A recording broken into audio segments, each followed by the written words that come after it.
Vipi?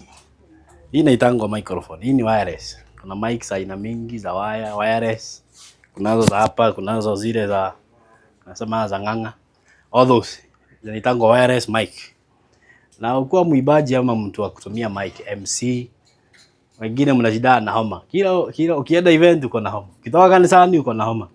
Because wengi wenu hamjui kuosha mic na hamjui kujichunga.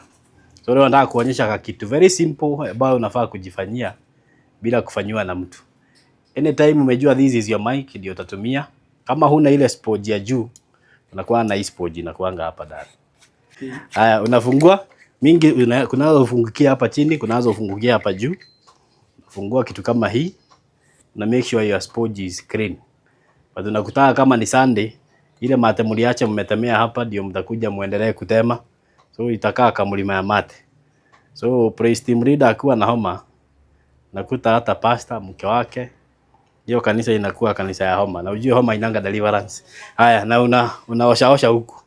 So make sure maintain usafi. Another thing, so ukitoa hii usifue kama nguo. Tengeneza tu maji kidogo, osha vizuri tu bila fujo, si kama nguo ati urarue. Osha vizuri, kaanike kakauke. Na juu hapa huwezi osha, you just wipe hii mic head. Isiharibike. Wakati wa corona watu wengi waliharibu hizi sana juu ya kumwagilia sanitizer ndani. Yeye tulifaa kufungua, uoshe haka, upanguze hii uanike. Then unarudisha vizuri tu. Na unafunika your mic na inakuwa kila time iko fresh. Na mna avoid kuambukishana homa.